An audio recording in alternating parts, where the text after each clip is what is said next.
अब हम पढ़ेंगे BNS भारतीय न्याय संहिता 2023 की धारा 24 धारा, जो कि CRPC की धारा कितने के समरूप है? 30 के समरूप है। CRPC की धारा 30 के समरूप है। जुर्माना देने में व्यतिक्रम होने में कारावास का दंडादेश, मतलब sentence of imprisonment in default of fine, जुर्माना में डिफॉल्ट देना। जैसे 10,000 का जुर्माना दिया गया, साथ में 1 साल की सजा दी गई, तो 10,000 जुर्माना भी भरना है आपको, 1 साल की सजा भी काटनी है। तो उस स्थिति में अगर 10,000 का फाइन नहीं भर पा रहे आप, तो वहां पर क्या होगा? जुर्माना की जगह आपको सजा भुगतनी पड़ेगी। वो कितनी होगी वो हम आपको आगे बता रहे हैं।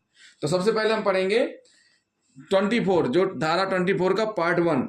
किसी मजिस्ट्रेट का न्यायालय जुर्माना देने में व्यतिक्रम होने पर इतनी अवधि का कारावास अब निर्णीत कर सकेगा जो विधि द्वारा प्राधिकृत है। कितनी? जो विधि द्वारा प्राधिकृत है उतनी ही अवधि का कर सकेंगे अगर सामने वाला जुर्माना नहीं दे रहा है। परंतु ये वह अवधि क्या होगी?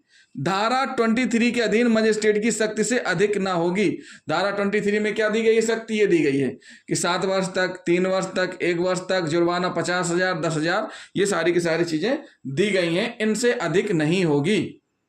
फिर कह रहे हैं इसका बी पोर्शन क्या कह रहा है? जहां कारावास मुख्य दंडादेश के भाग के रूप में अब निर्णीत किया गया है, वहां वह उस कारावास की अवधि के 1/4 से अधिक की नहीं होगी जिसको मजिस्ट्रेट जुर्माना देने में व्यतिक्रम होने पर दंडादेश के रूप में अन्यथा उस अपराध के लिए अधिरूपित करने के लिए सक्षम है।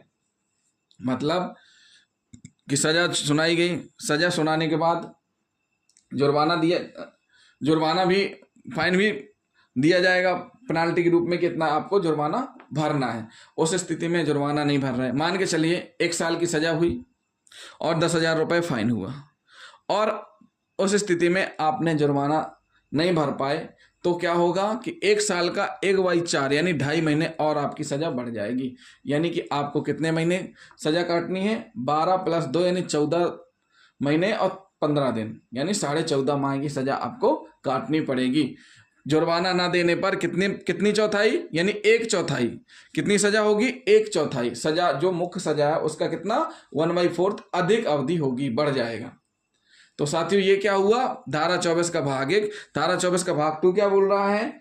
इस धारा के अधीन अनिर्णीत कारावास धारा 23 के अधीन मजिस्ट्रेट द्वारा अधिनिर्णीत की जा सकने वाली अधिकतम अवधि के कारावास के मुक्त दंडादेश के अतिरिक्त हो सकेंगे। मतलब यह है इसका कहने का मतलब कि जो धारा 23 में बढ़ने थे सजा और जुर्माना, उस स्थिति में देखिए CJM भी 7 वर्ष तक की सजा जुर्माना दोनों दे सकते हैं, सब देंगे साथ जुर्माना और सजा।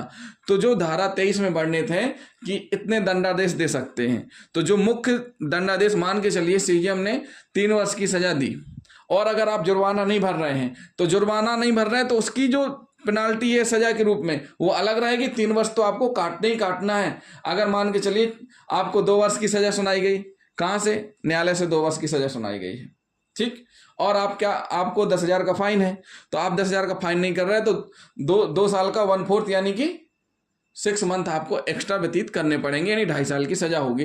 तो जुर्माना ना दे पाने पर जो 1/4 सजा होगी वह मुख्य सजा से अतिरिक्त होगी, जो मेन सजा है उससे अतिरिक्त भुगतनी पड़ेगी। तो साथियों ये क्या हुआ? धारा 22, 23, 24 न्यायालय की शक्ति के संबंध में हमने आपको बताया।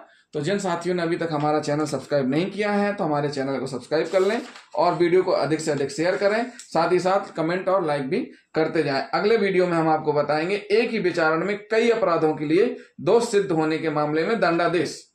थैंक यू दोस्तों।